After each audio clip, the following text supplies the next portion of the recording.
Hi, I'm Gazala. I am the editor at Raw Media.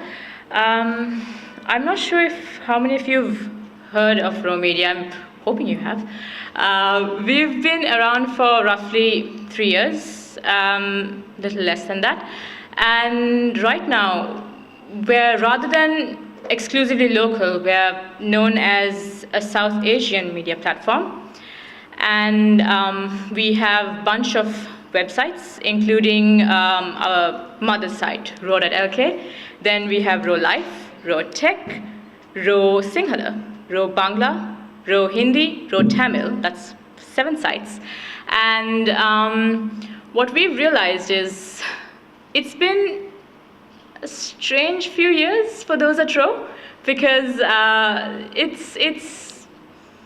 you learn so much while you're on the job. You're constantly meeting people, you're going out there doing your stories, so on and so forth. But I think, like, given that I have time restraints, and that's a good thing, I suppose, one of the most important things that we've learned is being able to juggle competing interests in a way that is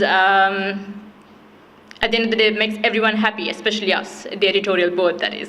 So what I mean by that is that we've had a unique challenge of being a media organization and a startup at the same time.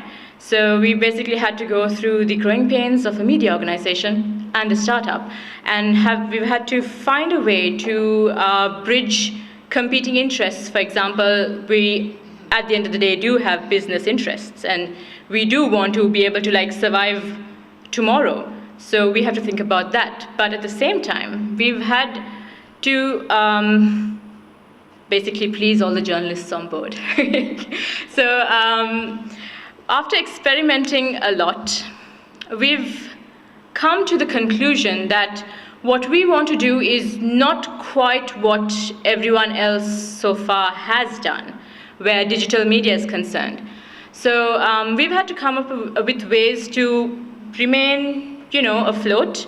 And we've realized that somewhere down the line that things like advertising in a traditional sense don't work for us, right? So we have this clean aesthetic going on, and because we don't like things popping up and hair falling on your screen and dandruff and things like that, we realized that we have to minimize our advertising and find ways to, at the end of the day, be able to pay our journalists and so on and so forth. So we took a look at a few models, and most of you guys must be familiar about this, of these, considering the fact that, you're all on the internet.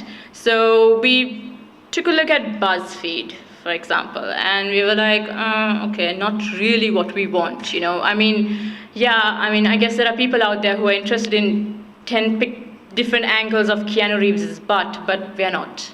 That's not what we're going for.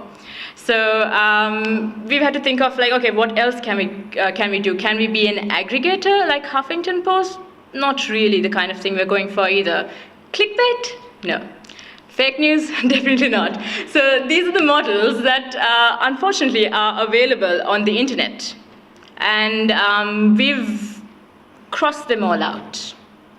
And we've had to come up with something entirely new, because at the end of the day, what we want to do is we want to focus on quality and not clicks.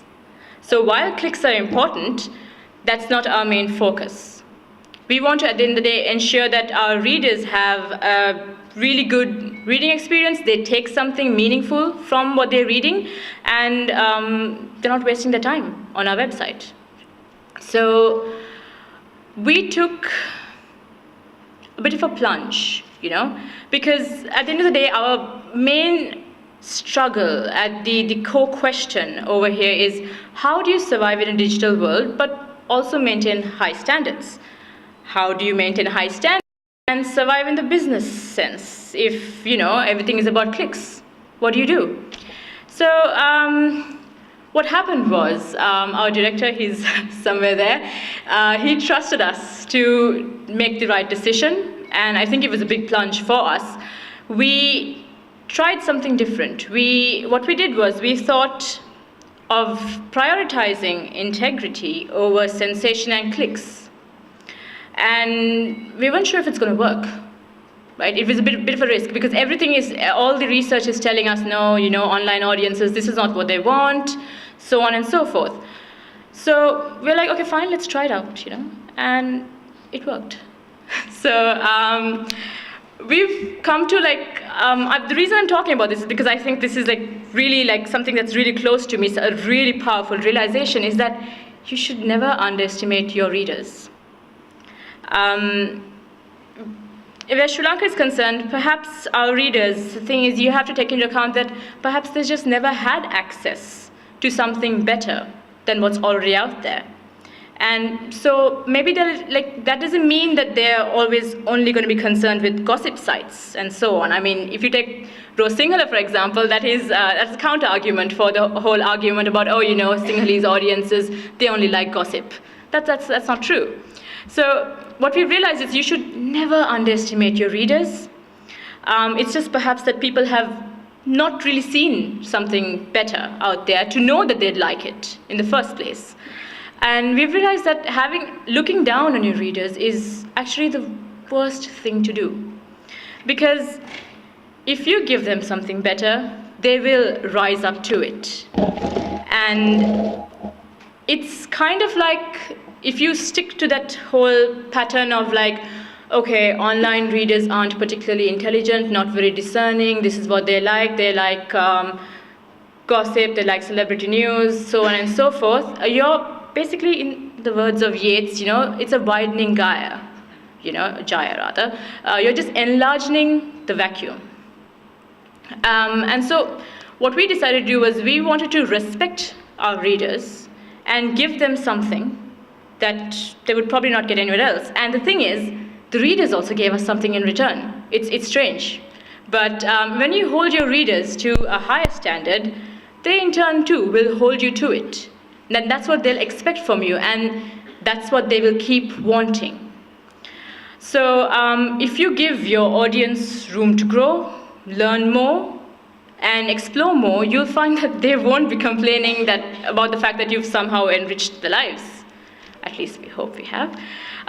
So the thing is, what I'm trying to say is, at the end of the day, although there is this conception about internet audiences being very shallow and so on and so forth, it's not always the case. A lot of our readers are very, very intelligent. If you go through some of our comment sections, of course, you get the trolls. You get the trolls everywhere. But for every troll, there's an intelligent reader who's out there, who's pointing out things, saying, okay, perhaps you guys, even feedback, perhaps you guys should have approached it this way. Or sometimes, there have been moments where they're like, oh, okay, you know what? You might want to, look into this particular thing. I think you all might have missed out something over there. Of course, we're humans, so we naturally miss out on things too. So what I'm trying to say is that our readers, they give you a lot if you respect them. And there is definitely room in Sri Lanka for respecting your readers, despite the fact that the trends have been going against it. You would find ridiculous stories online, you'd find, basically on so-called mainstream media too, standards are dropping everywhere. So at the end of the day, we try to go out there and prove that integrity, a clean reading experience, and business interests can be merged. That it's not always about gossip, BuzzFeed, sensationalism. All of this exists, all of it exists, but so do we. And we're fine being that exception, and we're hoping that, by being that way, we're setting a better example for the media organizations that will join us in this field in the future. So I think that was really short, but I'm done. Thank you.